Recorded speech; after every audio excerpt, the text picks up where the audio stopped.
Hello, it's me. You can only use my bathroom if you have to pee. Ladies and gentlemen, welcome to the Quarantine Chronicles, episode 1. I'm kidding. This is episode 22 of 7 Minutes in Heaven. And you know what? I put it out later today because you guys ain't got nothing going on. Unless you're a first responder, shout out. Shout out to you guys just doing the damn thing out there. Everybody I went to nursing school with, shout out. I know you guys are working double time, triple time, no days off for the healthcare workers. There's a lot of people who deserve some props during this time. Healthcare workers, firefighters, police officers, people working at Costco, Walgreens, CVS, the linemen, people that work for the electricity company, Edison, shout out. Even though sometimes you guys just spike my bill for no reason, hey, it's in the past. Shout out. Shout out to all you motherfuckers living in the free world, still rocking it out there. Yeah, I put out a music video last night. Viral sensation. Viral sensation. Corona, look out. My video's viral too. Lightweight. Just the sniffles, if mine's a virus. And listen, some people take shit way too serious. Way too serious. You think by me putting out a music video that I'm not taking coronavirus serious? Motherfucker, I'm in quarantine. I did it to myself. Think I had to do this? No, I could have went and did one of my shows. I called in, hey, I can't make it tonight. Quarantine. Had a show later this week. They were saying it was still on. Knew I was going to get the call. Show's canceled. I am taking this very serious. And whatever your belief is on coronavirus and the seriousness of it, listen, while there is a lot of truth to a quarantine and the importance of it, there's a lot of truth and need for people to have entertainment during this time. You need to learn how to laugh. And that's part of life, I think, in general, is always looking at the cup half full and finding a way to find humor in things. That's how I've dealt with everything in my entire life. And I always deal with that like that. I dealt with it in bad ways. You don't always look on the positive or say, hey, well, at least it's not raining. You know, you got to try to be optimistic. You got to try to laugh when you can.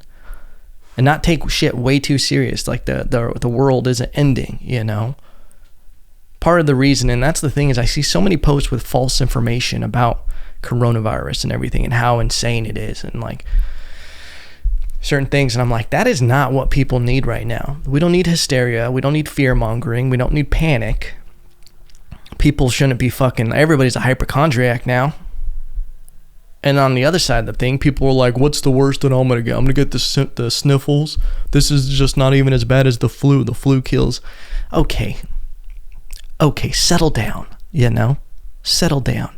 And there's a lot of truth to that in the sense of what's the worst could someone get if you're young, healthy, in shape? You could get a flu. You can get a cold. There are some very small cases of young people having serious issues, but do you know who you should be worried about? Your grandparents, your nice old neighbor that gives you those little, what are they? Butterscotch candies. Yeah. I'm doing it for them, you know? Yeah, I care about me. I care about my family, of course, and my dog. I got priorities. But you know what? This is the moment where you can be a good person to the world. Okay? And this is part of the reason why it has gotten to this point is because people don't stay home. This should be a lesson for everybody that, like, when you're sick for no reason, stay home. It doesn't have to be some fucking epidemic or pandemic, apocalypse style sickness. It can just be, I don't feel good. I think I have strep throat or something, or just the fucking flu. Stay home. Because you know what? When you say the flu kills people, that should never be your excuse for why it's okay to still go do shit during a quarantine and not take coronavirus serious. Is because you say shit like, well, the flu kills more people. That's like being like, Well, drunk driving's bad. Yeah, but tobacco kills people too. So by that rationale, drunk driving's fine because there's things that kill more people. You know? So stupid. Yeah. So that's part of the reason why I'm staying quarantined, is because I'm sure by now everybody wants to sound like a goddamn scientist. But the bell curve is a real thing. And I think it was the flu in like 1918, history bars. They had a similar issue where two different cities had, I think, Philadelphia and Michigan. I could be wrong with the cities. The flu was terrible in 1918. It was a pandemic. And they used the bell curve method, which is what they're trying to employ with this quarantine, is that during that time, one of the cities went on full quarantine where they were like, hey, bars are shutting down. We're going just to grocery stores, stuff that people need, essentials. And the other city thought they were too fucking cool for school. It was like, nah, we're still having our parade downtown. And the spike of people getting sick went like this. So here's the way the bell curve works, is you're coming along on this chart in the graph, and all of a sudden there's a huge spike in the cases. And then what happens? During that huge spike, supply and demand. Hospitals don't have the beds. They can't take care of all the people. You're going to have more deaths, and it's going to be more panic, more hysteria. Philadelphia, the one that followed the quarantine, they had a slow burn of cases, and the doctors were able to take care of everybody because there wasn't, a shortage on bed, a shortage on medication, and all this stuff. So that's the importance of the quarantine. It's just like you have a to-do list. Your to-do list has 100 things on it. Are you going to try to get that done in one day? Or do you want to spread it out over the week? Boom. Bell curve bars. That's the idea behind the quarantine. It's not fucking martial law where they're like, this is the country trying to do that. That's one thing, is listen, there are conspiracy theories that are true. Okay, I hate to break it to you. Hashtag X-File bars. But a lot of times I get tired of people who just have conspiracy theories just to have them. And like calling people sheeple during this time. I get it. There's a lot of like herd mentality.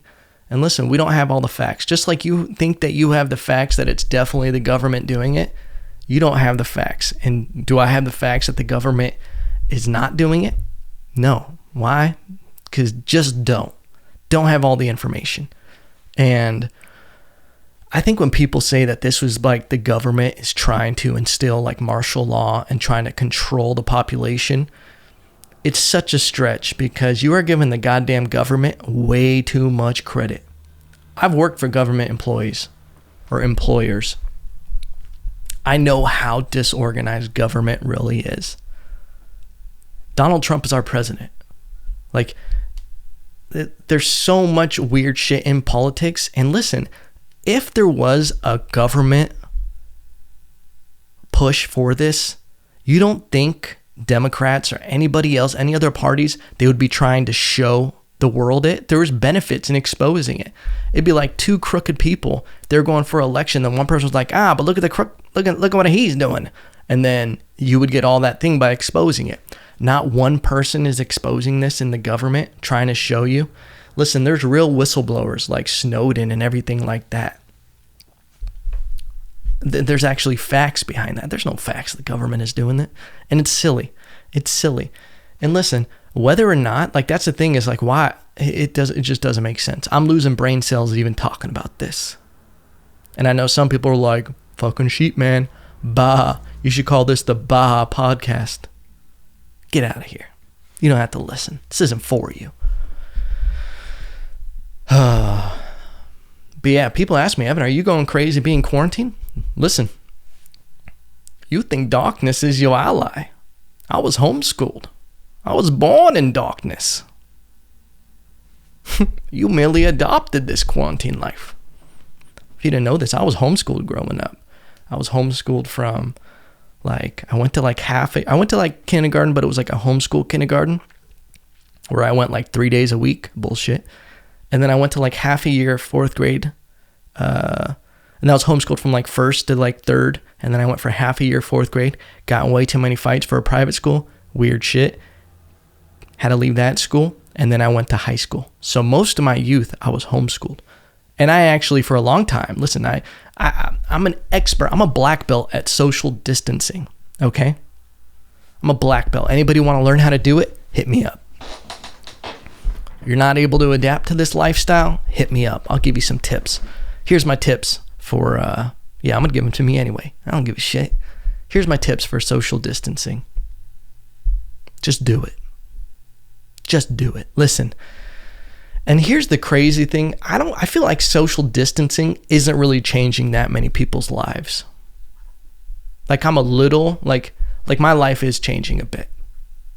It is. Because I can't go to the gym. I can't go to jiu-jitsu. Yes, those two are separate. I can't hit up the sauna with my boys. And my favorite thing that I love to do, can't do stand-up. I can't. Yeah, the jokes are funny online and everything, and I'm trying to really push entertainment, trying to make people at ease, and I love getting those comments. Listen, when people DM me and they're like, thanks, like I was so stressed out, your video made me laugh. It's the greatest thing to me, because that's the way I can help. Okay, that's what I have to offer. I'm doing my job. Laughter is medicine. But I can't go do stand-up. And the online stuff is great, but there's nothing like the thrill of doing stand-up. Nothing like it, you know? The nerves you get before it, having that new material you're about to try out, having that stuff, looking around the room and you're like, all right, I'm going to make that person laugh at this. There's nothing like it.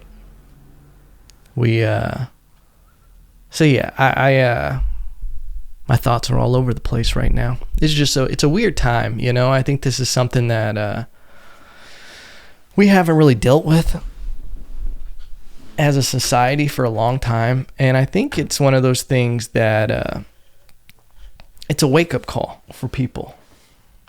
It's a wake-up call, you know, because we go through life in a lot of ways just going through our day-to-day and we don't experience anything real. You know, I think that's the biggest thing, is that people who are born without struggle, people who don't have real struggles in their life, like they're playing with the house's money, whether you're born into fucking trust funds and shit like that, and you never have to work for anything, and there's no real struggle, and you go through, even people who are in the struggle, but they're just making enough money just to keep going their day to day. So it's wash, rinse, repeat. I feel like you start going through the motions and you kind of go on autopilot. And that's like the biggest thing for me, is like I've never been able to do a job where I had to repeat stuff and I had to just kind of follow a blueprint. Never been good at that, because my mind goes crazy. I got to be making shit. I got to be like doing stuff that's new and always trying to create things. And that's actually a thing about dementia and Alzheimer's disease, is they say one of the big things is take different routes to your places. Don't always go in ways, don't always do this, but always adapt to new paths. Even when you're going to a grocery store, go down different streets. Always do puzzles, different things. Because if you don't use those tools, they go away. Like that's the beautiful thing about your brain, and the scary thing is that it starts data chunking. And when it thinks that it doesn't need a certain skill, it'll just start taking it away. Okay, we're going through this. We're repeat. Now we're going on autopilot. We don't need these skills anymore. And it starts bleeding over. Crazy bars. Crazy. But I think something like this really wakes people up. I think anytime there's a big tragedy like 9/11 or something like that, it kind of wakes people up. And you're just like, oh, this is what priorities, and this is what is real. And, I'm not really a doom and gloomer. You know, I've gone down that route in my life with just tragic shit that happens, and you kind of go negative on the world.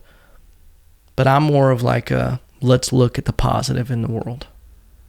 Because while there's people buying all the toilet paper, people buying all the water with no proof that the water system's ever going to go bad. I don't think coronavirus is going to infect our water filtration, you know.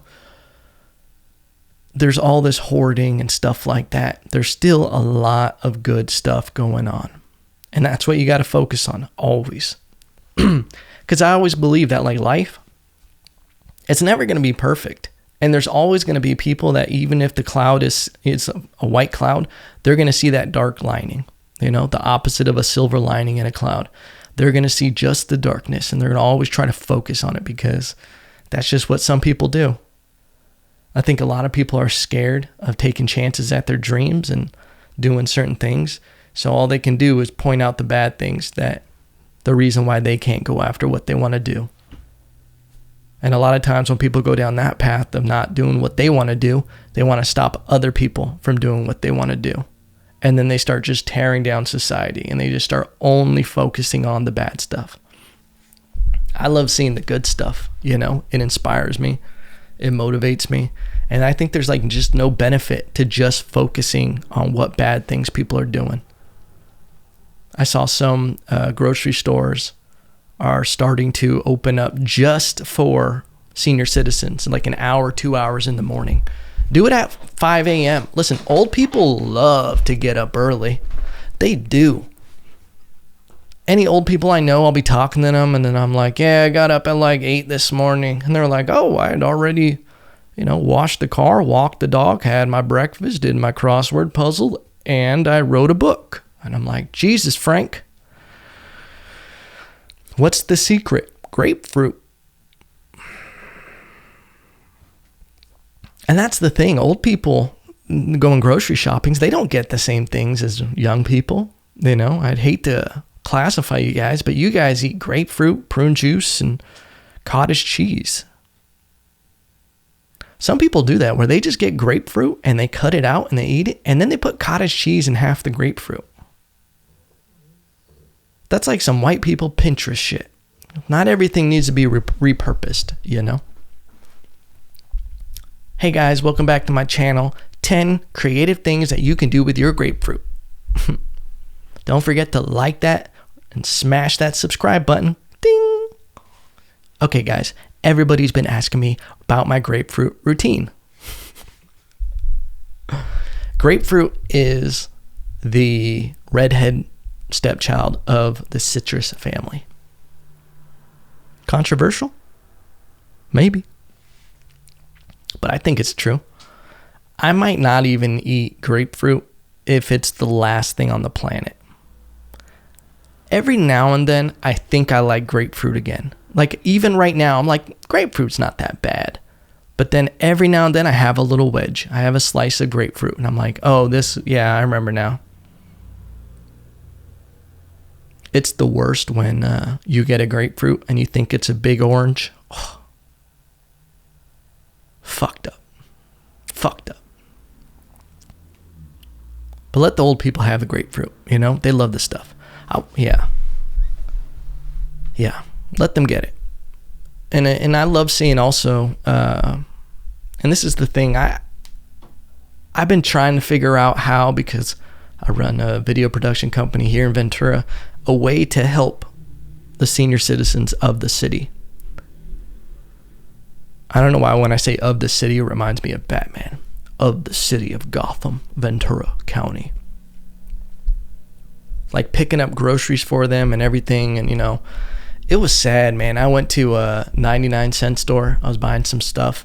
And this old lady in the parking lot, literally like people, this was like a few days ago, people were going into a panic. It's whenever it started really getting serious in California. People were going to a panic, buying everything, racing through the parking lot. This little old lady almost got hit. And she was coming out of the medical center. And I'm just like, fuck. And I ended up helping her in her car and like helping her back out because people were just going nuts. And that's the thing is people are like, nah, it's not bad. But it's like, dude, you're a dick if you think it's not bad that it's only affecting older people. Because one day you're going to be older. And these kids coming up on TikTok are seeing how you're talking right now. And when you're older and they're in your age group, they're not going to give a shit about you. People don't forget, you know? People don't forget. But I think it'd be a cool thing to help get older people groceries and whatever they need. And straight up, if you're listening to this and you got parents or grandparents in Ventura County, somewhere near here, you can hit me up. You can slide in my DMs, and I can help your grandparents. And I'm just warning you, I'm probably going to become their favorite grandson. Just saying. That's my niche. All right. I do well. That's my demo. That's my demographic. The old people love me. And I love them. Listen, there's nothing better I love than sitting in the sauna with an old man and just talking about life. You know? They have so much childish wonder in their eyes and they just got it all figured out. They just sit there and they'll talk to you about anything. I love it. They love it. And you get some real knowledge from them. That's the thing. That's where the real knowledge comes from, is that the people who have done it, who have been through it, they got the priorities worked out. And from what I've learned from old people, don't overcomplicate things, you know? Simplify the process. Sorry, Corona's messing with my words. I love old people, and they love me. So I'm going to be your grandmammy's number one grandson. You know? It just is what it is. I've done comedy for old people. Sometimes not by choice. I remember I did this comedy benefit for it wasn't a live-in cancer home. It was like a cancer center where they brought in the people being treated and their families, and we did comedy for them. And it was great. They were a great crowd. All white heads. And I had to adjust my comedy. That's what's interesting about trying to... I think I said something about Instagram or something, and then they just looked at me, and I was like, all right, now I got to replace Instagram with a tele or some shit. What are those things? A telegraph. Yeah. They had no idea what things were, but I also had to change some jokes around. It was just rough, but it was good. They appreciated it. I also did comedy in a movie theater for some old people. That was great. I love it. I'll do comedy anywhere, you know. I want to cross off a laundromat. I want to cross off a wedding. A wedding would be fun, and a house party. And all I hear are the house parties are like the worst, but I just want to do it once. I just want to cross it off. You know what's crazy also? I'm wearing the green shirt, okay? I am. Happy St. Paddy's Day. If you didn't know, I'm half Irish. And if you didn't know, I'm lying. I'm really not half Irish. I'm like a high percentage, like this is the thing, I'm Puerto Rican. My dad's like 100% Puerto Rican. And all Puerto Rican is like a mix of, this is going to be controversial AF, there's the Taino Indians, there's the Africans that were brought to Puerto Rico during the slave trade, as the Caribbean was a huge port. Puerto Rico actually means the rich port. So for Spain and for the ships that came back with Christopher Columbus and everything like that, went through Puerto Rico, which is actually where Africa is where a lot of the Puerto Rican drums developed from. So that's why we have rhythm AF, rhythm bars. But yeah, so Puerto Ricans are comprised of quite a few things, and it can be Spain, it can be African, it can be Taino Indians, and yeah. And then my mom is mixed with Irish, German, that kind of stuff. But I just usually pick the predominant stuff because it's more fun that way, you know? I don't want to be one of these people who are like, well, I'm actually 37 things. Nah, bitch, I'm just 2. And I choose which 2, okay? I identify as whatever the fuck I want to identify. Whatever serves the moment better. And it's St. Paddy's Day, so guess what? I'm going full Irish today. I even got, what is it? It's not corned beef.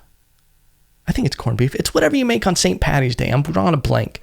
But I got it in the fridge right now. I'm going to make that for dinner. I should have got some cabbage. But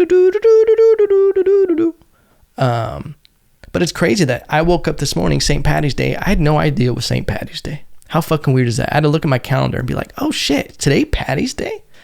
crazy. It's crazy that everything just took over, you know? It's funny because I think Tom Brady retired today. Like, hey, Tom, maybe wait, you know? You're just going to keep killing everybody? It's ridiculous. You're going to announce anything. Just announce that you have coronavirus, like Idris Elba and Tom Hanks. That's pretty wild. I mean, it's not really wild because people are getting infected, but it's just kind of like, oh shit, when you see certain people have it. Oh, man. Yeah. Crazy. I did, let me see, do I have any good St. Patrick's Day memories? I think it was St. Patty's Day. My mom would always do green milk. She would just put food coloring in it. I don't even know if that was a thing, but we would just come downstairs and the milk would be green. I'd be like, oh shit, the leprechaun came. Shit's wild. I don't really have any St. Patty's Day stories because I was always drunk. Hey, half Irish, half Puerto Rican, got the alcoholic traits. Hey, don't drink anymore to avoid my demons. Hey. But I really don't drink anymore. It's not because I have a problem. I mean, some people might say. But I just, I can't deal with the hangovers. And then I just don't like the feeling anymore, you know? Being out of control of just like, I'm a very nice guy, but sometimes when I drink, I don't like, I have a shorter fuse and I'm normally just lovey, but I don't like it. I don't like the feeling anymore. I'd rather puff some devil's lettuce and chill out, you know? And not even a lot of devil's lettuce. I just a little bit, just take the edge off. No need to go crazy, you know? But yeah, and I don't like hangovers, and like drinking is just expensive, and I don't like hanging out in bars. There's nothing good, no good conversation comes from a bar, you know? It's just always talking over people and weird dudes bumping into you, and you're just like, man, this is so stupid, you know? And that's like, I don't lie. I was talking to my buddy who's been trying to like meet people, and it's like, dude, you got to go do what you want, what you love, and just meet the people there. You know, like if you like surfing, go surfing and you'll meet someone else surfing and then you'll be happy. Don't go out of your way to some douchey bar or club because you're not going to end up liking the type of person you meet there. You know, you're in the Harry Potter books, fucking go to some Harry Potter nerd ass reading conference. I don't know, whatever. Anyway, what are we coming up on? 28. Oh yeah, we had some guests last week. I loved it. I loved having Sam on here. I loved having Ginger Ninja. Unfortunately, Sam's competition that he was having, the B-Boy competition, it got canceled because of Corona. And I loved having Ginger Ninja on here. He's great. He's salt of the earth and just a good dude. He's one of those dudes that just like perspires positive energy.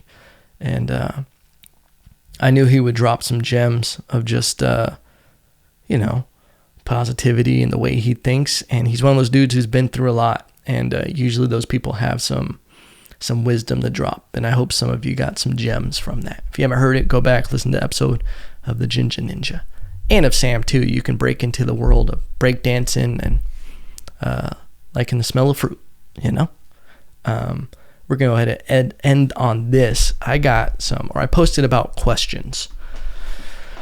If people had questions for the podcast and everything that I could talk about, and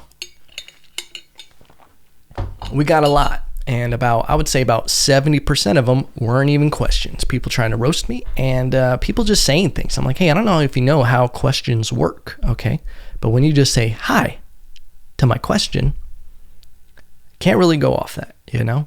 But I picked out a few questions, and we're going to go ahead and answer them. Question time with Evan Lopez. Bars. Question. Do you get nervous before going on stage? And the answer is no. I'm God's gift to comedy. No, I'm kidding. Yes, I get nervous. What helps me battle those nerves is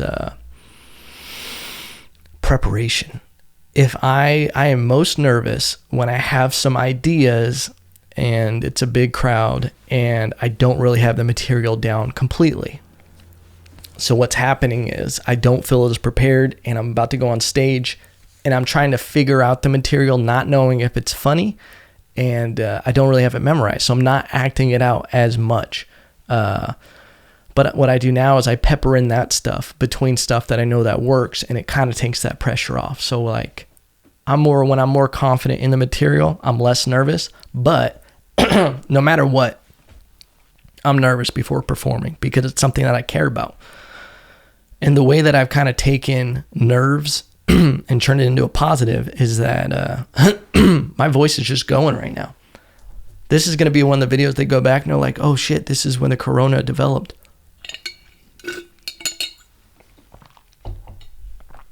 Sorry, I had to drink some water. One of the things with being nervous on stage that I've turned into a positive is I use it. And I tell myself, hey, you feeling nervous right now means that you're doing something that you're actually taking a chance at. It's something out of your comfort zone, and you should be happy because you're actually living. You're actually alive. You got out of your comfort zone, and it just means you're doing something that actually matters to you. And then when I get that feeling and I think about that, I smile to myself. Not in a mirror, but just like a deep breath, and I let out a little smile because I'm just like, yeah, we're ready to do this. And then just normal, like I like to read books on like like mental, like basically the art of like mental performance and preparing yourself like a mental coach and everything. I've read books by like Olympic coaches, and like the people that are mind coaches. And I look at it all as like athletic preparation. And part of my thing is I'll go through breathing routines. I'll try to settle my nerves and just really try to remind myself that it's going to go good, be confident in the material, and to really just like show them how good you are. That's how I am. I just go, show them how hard you've been working on this material. Go out there and perform for them because this isn't about you. It's about doing this for them. And that kind of helps me. Next question. I hope that answered it. Yeah, it did. It was an easy question. Foods for quarantine.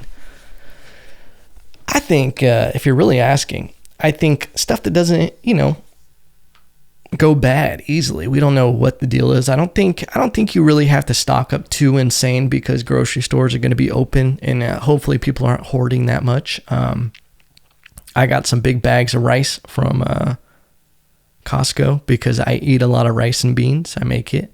And proteins, eggs.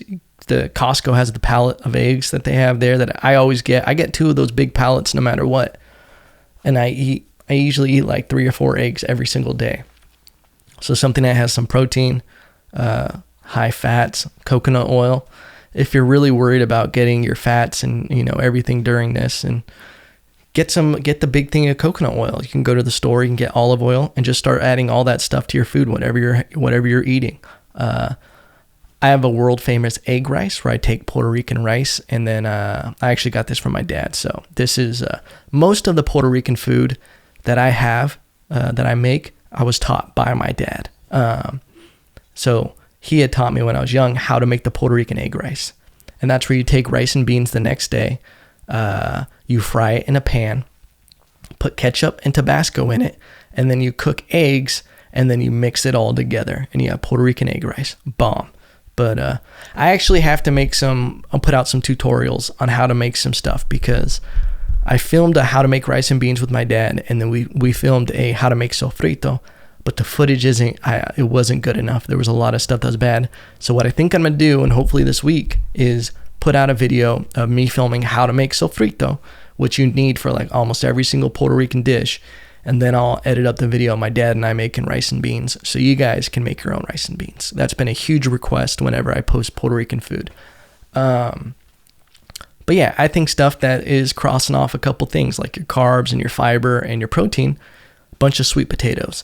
They hold very well. Garlic, high for immunity and everything like that. Protein powder, that's something that you can get in bulk that will last you a while. Yeah, and high fat. So I think get your proteins, get your carbs, get your fats, high fat. So get that giant thing of coconut oil and just start spooning that shit. Add it to everything. I don't give a fuck. Sorry. Do you think we survive? I'm assuming you mean the apocalypse, if that's what you're saying, the coronavirus. And yes, I think 100% we survive. There's going to be casualties, and that's sad. And I think we need to do everything we can to minimize it and minimize exposure and just care about everybody else. It's bigger than just each individual. That's what I've kind of taken my view on this whole thing is, if I was just to get a little sick, okay, but I'm more worried about the people who are in the age brackets that can get fatally sick, and really try to take care of this as soon as possible. And the self-quarantine thing and social distancing, I think it's a good thing. And I think as long as everybody stays calm, doesn't panic, doesn't spread false information, I think we're going to be fine. I think it's just going to be some downtime, flatten the bell curve a little bit, and we'll get back to normal. I love you. Not the end of the podcast. We have 2 more questions. Most embarrassing moment. I've had a lot of embarrassing moments. I have some embarrassing moments on stage. I have embarrassing moments everywhere. What's up, Pooch? You over this podcast? Come here, puppy. Let's see. I get embarrassed when I take my dog to the dog park, and she doesn't know how to socialize. She also is... Okay, I'm kidding, dog. I forgot to take her collar off. She is her own version of me, a homeschooled kid. She grew up kind of in isolation, and she doesn't know how to socialize with dogs too well. She gets scared, she runs off, and I'm just trying to socialize her. So I get embarrassed when owners are like, is she friendly? And I'm just like, ish, depends what gang your dog is part of, that all determines that. But yeah, embarrassing moments. I once had an embarrassing moment when I was a kid. We were camping at this campland at the bay, and they were doing ice cream sundaes. And I remember it was a twofer. It was a twofer embarrassing moment because I was trying to mingle with these kids that were around my age, and they were giving away ice cream sundaes and some weird party dance thing, show thing going on at the campground. And I remember I went in line, and since I was a little fat kid and didn't understand social cues, I just got all this ice cream, and then I put 15 cherries on it, which I didn't know was frowned upon. I was a little fat kid. And I remember these other kids that were they were mean. And I remember I was trying to hang out with them. There's probably 8 of them. There's a few girls and boys. And I think they were threatened by my presence. And I tried to sit down with them. And at first they were laughing when I was getting all my cherries. And I was like, I don't know what's wrong with them. What am I doing wrong? And then I go to sit near them when during the show, and I maybe I'll try to talk to them. So sad. This is such a sad story. And then I remember they're looking at me when I sit down, and I'm just okay, I'll just sit down right here, kind of near them. And I sat down, and somebody spilled ice cream. And the second I sat down, they all went, ha ha, and they all started pointing and laughing at me. And I remember I didn't say anything. I looked down, saw I sat in it, and then I just got up and took my ice cream and went away. And I went and sat on a park bench by myself. And then I was eating my ice cream, which is now depressing, eating your ice cream in this moment, because now it's oh, wow, now I'm eating my emotions. And this older guy who was probably he's probably a teenager. He was oh man, why are you by yourself? And I was like, blah, blah, blah. And then he looks down and he just goes, holy shit, dude, that's a lot of cherries. But I bet all those little fucks that laughed at me all eat boneless wings, and you're probably got corona, and you're probably a piece of shit and don't care about flattening the bell curve bars. But I think embarrassing moments are great. They build character, You come back stronger. Now I'm at a point where I just don't give a shit. There's not very much that could embarrass me. Not really much, and I'm kind of shameless. And it's because I just don't care. If it's something I put out, I just don't care. I'm not really trying to impress people. Bars. Last question. Favorite comedian? I have favorites. It's going to be multiple ones.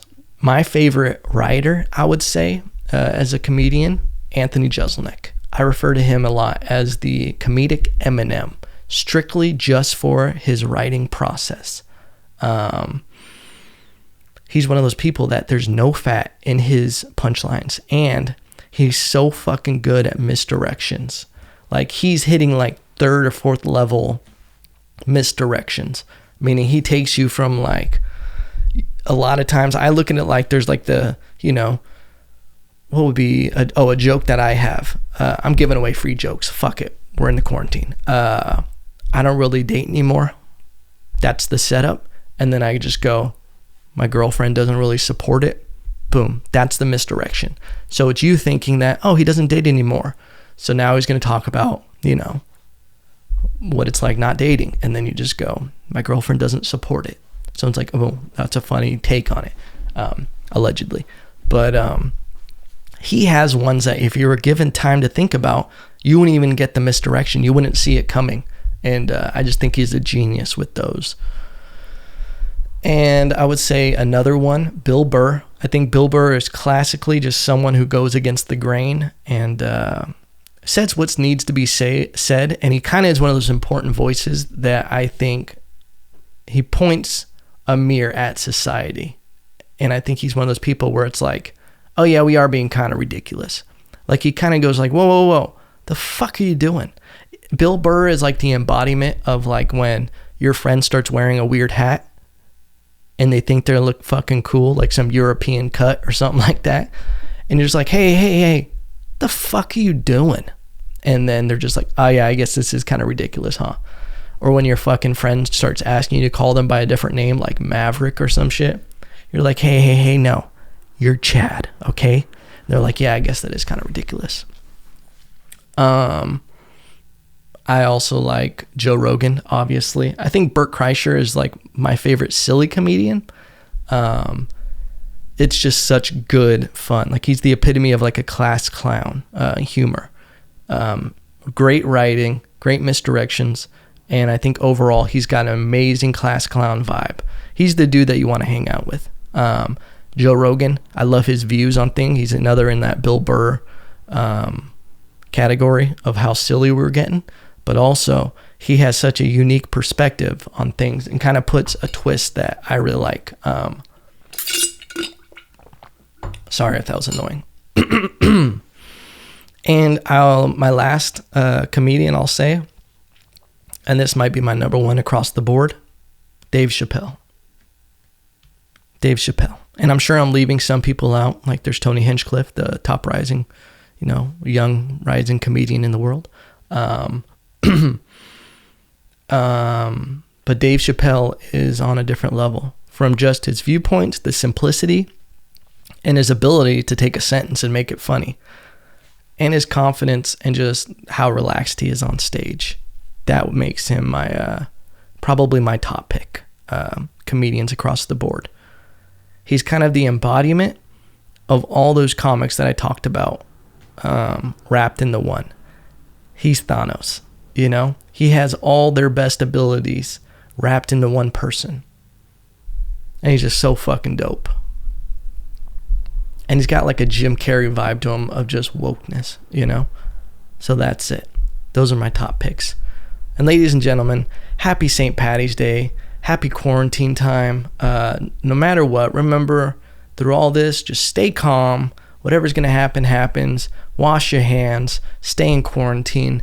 Do it for the world. And remember, no matter what, I love you. And I'll be back Thursday to talk to you.